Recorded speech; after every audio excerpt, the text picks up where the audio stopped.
गिरा हुआ है। मैं इससे पूछूंगी सरदेसाई तूने कितने में अपने आप को बेचा, क्योंकि तेरा चैनल तेरी टीआरपी ऐसे तो कोई देखता नहीं है, तो तूने खुद को कितने में बेचा, अपने चैनल को कितने में बेचा। और आज जो दुनिया तुझे देख भी रही है ना, तो तेरे ऊपर थूक रही। अर्नब गोस्वामी के पास जाना एक बार, रिया चक्रवर्ती फाड़ के रख देगा उसको। बहुत टाइम पहले मैंने इनका सुना था स्टेटमेंट, सारे जर्नलिज्म को, पत्रकारिता को इन्होंने वल्चर का नाम दिया था, गिद्ध चील का नाम दिया था।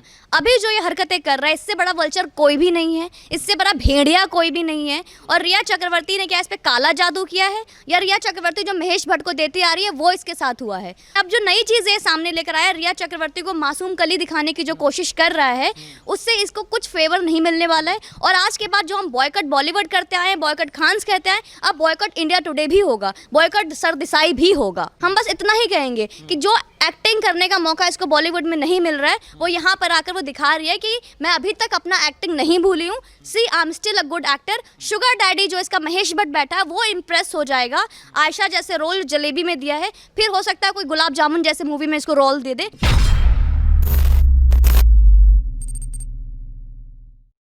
नमस्कार, आप देख रहे हैं शाइनिंग इंडिया और मैं आपके साथ जितेंद्र शुक्ला। इस देश के जाने माने पत्रकार जिन्होंने यह बताया कि सोनिया गांधी को इंडियन खाना बनाना आता है या नहीं, अब वह देश को यह बता रहे हैं कि रिया चक्रवर्ती का आखिर पक्ष क्या है।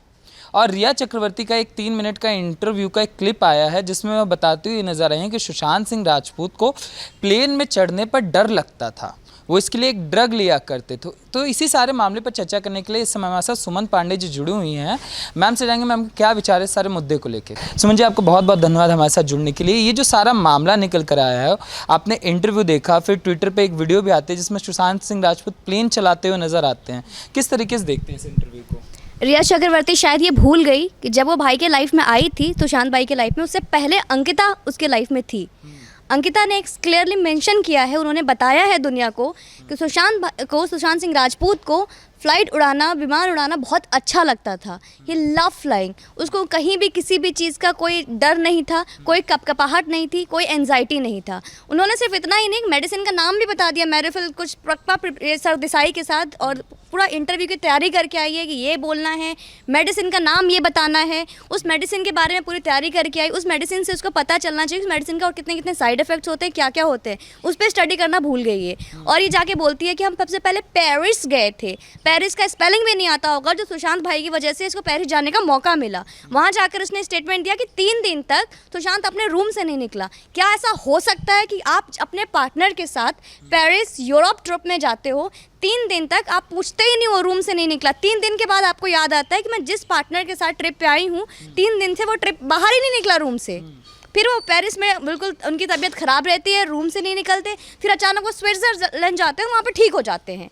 तो ये इन्होंने मतलब एक रिया चक्रवर्ती ने एक पूरा एक ना प्लानिंग, एक प्लॉटिंग बनाकर पूरे एक तैयारी करके 70 दिन तक ये शांत थी, चुप थी, दुनिया को नहीं बताया कि कहीं फ्लाइट इनको एक क्लॉस्ट्रोफोबिया था, ये नहीं बताया। अचानक से 70 दिन के बाद उस इंसान ने, उस सरदेसाई ने, जिसका कि चैनल ऐसे तो चलता नहीं है, जिसको मोदी जी के काम से प्रॉब्लम है, जिसको कि सास बहू की बातें करवा लो कि रोटी बनाने आती है, चावल बनाने आती है, ये बिहार में आना, तो बिहार के लोग से आके पूछे ना, कि बिहार के लोगों को पता होगा ना, क्योंकि सुशांत भाई बिहार के रहने वाले, मैं बिहार के रहने वाली हूँ, तो हम लोगों से पूछे ना, बिहार के लोगों में जाके पूछे, उससे क्या जाके पूछता है। तो ये सास बहू की बातें करने वाला आज जाके पहुंचा है मुंबई, तो वहाँ पे जाके पूछताछ कर रहा है। सवाल ये उठता है कि ये जो इंटरव्यू है, इंटरव्यू से ज़्यादा एक पीआर लग रहा है, और जिस तरीके से सवाल पूछे जा रहे हैं, वही सवाल उठता है कि अगर अर्नब करते हैं, ये कह रहे थे कि सुशांत इतना बड़ा स्टार नहीं था कि उसके लिए मीडिया इतना अटेंशन दे।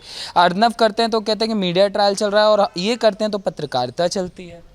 ये जब ऐसा हुआ था, जब भाई का हत्या हुआ था, तो यही एक वो इंसान है जिसने बोला था कि सुशांत भाई की पूरी फैमिली को शांत बैठना चाहिए, कुछ नहीं बोलना चाहिए, उसकी आत्मा की शांति के लिए। कोरोना पेंडेमिक चल रहा है और आज वो मुंबई पहुंच गया। तो आज मैं उद्धव ठाकरे से पूछती हूँ, आज क्यों नहीं करता है इसको क्वारंटाइन?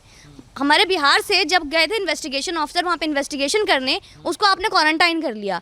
आज ये खुलेआम उसको बुला के सती सावित्री, एक मासूम नादान और बहुत ही एक अच्छी शरीफ लड़की का रूप लाकर सामने आ रहा है, सामने बुलाता है रिया चक्रवर्ती को। सवाल ये नहीं पूछ रहा कि तूने आखिर सुशांत सिंह राजपूत के साथ क्या किया, सवाल ये नहीं पूछ रहा कि आपका एक नया एंगल सामने आया मनी लॉन्ड्रिंग का, इस पर आपके कई केसेस चल रहे हैं, इस पर आपने क्या किया। सवाल ये नहीं पूछ रहा कि ड्रग्स का नया एंगल सामने आया, उस पर आपका क्या कहना है। सवाल क्या पूछता है, डिप्रेशन के बारे में में क्या कहना है, यूरोप ट्रुप में आपका क्या कहना है, क्या सुनना चाहता था, सास बहू का सीरियल ये जानना चाहता था कि कितने बार सुशांत सिंह राजपूत और ये दोनों ने लिप किस किए, कितनी बार ये रूम में इन्होंने सेक्स किया, ये जानना चाहता था ये बुढ़ा।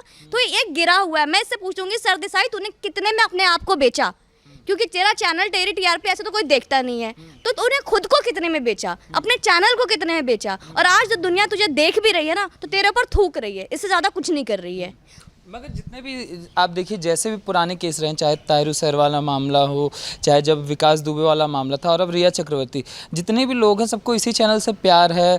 ये पत्रकार महोदय यही जाते हैं उनसे इंटरव्यू लेने, क्यों हमेशा कनेक्शन हमेशा से इनके साथ रहा है? सर कहते हैं ना ये चोर चोर में सा मौसेरा भाई होता है, तो जैसा ये है ये वैसे, क्योंकि अच्छा इंसान तो कोई इसके चैनल पे आएगा नहीं, क्योंकि अच्छे इंसान के पास के लिए रिपब्लिक भारत अर्नब भाई बैठे हुए हैं। अर्नब गोस्वामी के पास जाना एक बार रिया चक्रवर्ती फाड़ के रख देगा उसको, उसके फ़ोन पे बात करने की तो इसकी हिम्मत नहीं होगी कि एक बार अर्नब गोस्वामी से बात कर ले। तो इससे, और ये बहुत माहिर हैं इन सब चीज़ में। जैसे जो इंसान सोनिया गांधी से इंटरव्यू लेगा और जो इंसान मोदी जी के बारे में उल्टा सीधा बोलता है, उनके काम के बारे में उल्टा सीधा बोलता है, उस इंसान का क्या कैरेक्टर है, वो चैनल कैसा है, उससे पता चलता है। और ये इसकी इतनी औकात नहीं है कि ये सही चीज़ पे बोल सके, क्योंकि उसको पता है कि सच की राह में चलने वाले बहुत लोग हैं।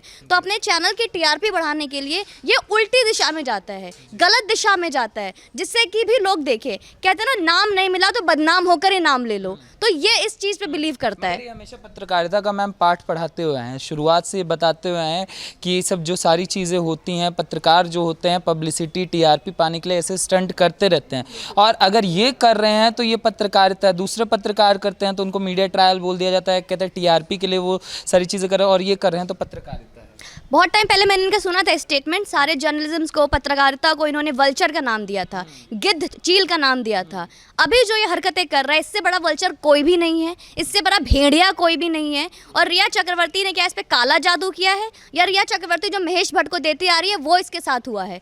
तो ये चीज़ें तो ऐसी है कि जो दिखा रहा है अपने आप को, वैसे भी इसको कोई लाइक नहीं करता था, लेकिन अब जो नई चीज़ें सामने लेकर आया, रिया चक्रवर्ती को मासूम कली दिखाने की जो कोशिश कर रहा है, उससे इसको कुछ फेवर नहीं मिलने वाला है। और आज के बाद जो हम बॉयकट बॉलीवुड करते आए हैं, बॉयकट खान्स कहते हैं, अब बॉयकट इंडिया टुडे भी होगा, बॉयकट सरदेसाई भी होगा। जी, सवाल तो ये भी उठता है ना मैम, अगर आप इंटरव्यू को आप ध्यान से देखें तो इंटरव्यू में क्या होता है कि रिया चक्रवर्ती बहुत बार एक शब्द ये जो शब्द होता है, बताया जाता है कि जब बंदे में कॉन्फिडेंस नहीं होता, किसी चीज़ को वो रट के आया होता है, तब उसके मुंह से वो निकल रहा होता है। तो चीज़ें, इनको ड्रग का भी नाम याद है, इनको डॉक्टर का भी नाम याद है, इनको प्रिस्क्रिप्शन कौन से दिन लिया था, कौन से था, इनको हर चीज़ याद है। मैम कौन सा बादाम खा रही है रिया चक्रवर्ती जो सारी चीज़ें इनको याद रहती है?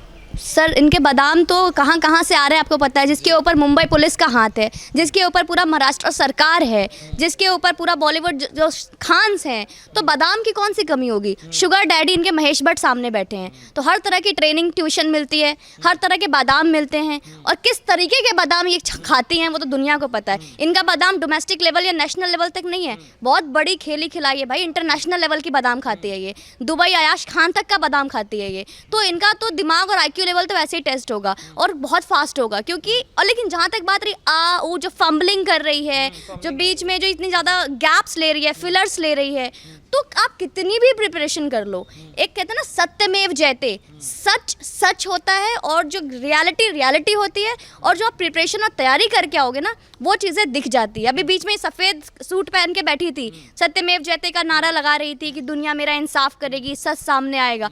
15 से 20 दिन, आज 7वां दिन है CBI की इन्वेस्टिगेशन का। इसके फादर को भी कब्जे में लिया गया, अब इसके बैंक की EDI पूरा जांच पड़ताल कर रही है, बैंक की लॉकर की चाबी ली गई है।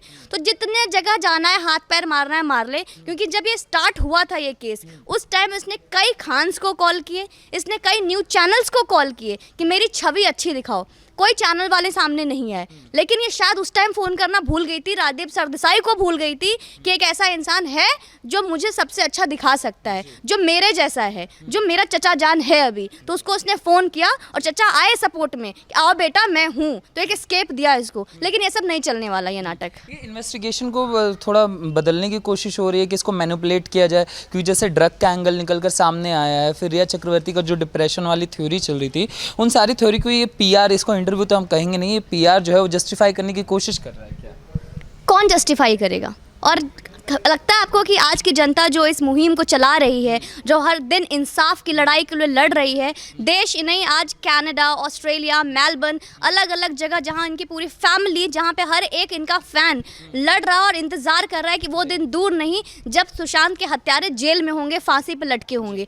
इनके लगता है ऐसे पीआर, ये सिर्फ एज जस्ट हम इसको एक एंटरटेनमेंट ले रहे हैं, हम इसको इस तरह कंसीडर करेंगे कि बिल से चुहिया निकली और फुदक रही है। हम बस इतना ही कहेंगे कि जो एक्टिंग करने का मौका इसको बॉलीवुड में नहीं मिल रहा है, वो यहाँ पर आकर वो दिखा रही है कि मैं अभी तक अपना एक्टिंग नहीं भूली हूँ। See I am still a good actor. Sugar daddy जो इसका महेश भट्ट बैठा है वो इम्प्रेस हो जाएगा। आयशा जैसे रोल जलेबी में दिया है, फिर हो सकता है कोई गुलाब जामुन जैसे मूवी में इसको रोल दे दे। हम तो इस पर इम्प्रेस नहीं होने वाले, तो इसने जो एक्टिंग किया इसने पास रखे। राजदीप सरदेसाई को आज तक किसी ने सीरियस नहीं लिया, जैसे आपने भी कहा कोई उनको सीरियस नहीं लेता है। और कितना गिरेंगे वो, जिस तरीके से सुशांत को उन्होंने बोला कि नहीं वो कोई बड़ा स्टार नहीं है, आप उसी स्टार का जब करने पे आ गए, आप कितना गिरेंगे? ये वही शख्स है जिसको राज ठाकरे ने भी भिंगा के जूता मारा है, जिसको कि किसी ने भी इज्जत नहीं दी, लेकिन आज वो इसलिए भौंक रहा है, इसलिए बुलाकर एंटरटेन कर रहा है क्योंकि आज वही लोग हैं जो इसका जेब गरम कर रहे हैं।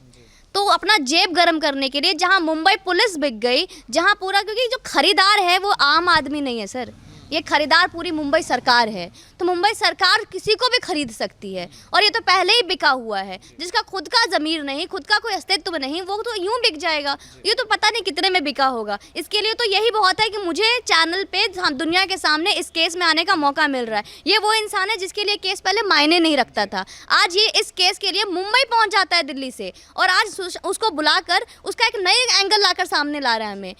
ये खुद डिप्रेशन का शिकार है, खुद पागल और साइको है, और ये इनडायरेक्टली इलाज करवा रहा है रिया चक्रवर्ती से, क्योंकि रिया चक्रवर्ती को अच्छे से पता है कितना ड्रग्स कितने डोज में देना है, चाय में कितने बूंद डालने हैं, कॉफ़ी में कितना बूंद डालना है। तो अब ये खुद डिप्रेशन में जा चुका है और ये खुद एक पागल है, इससे ज़्यादा कुछ भी नहीं है।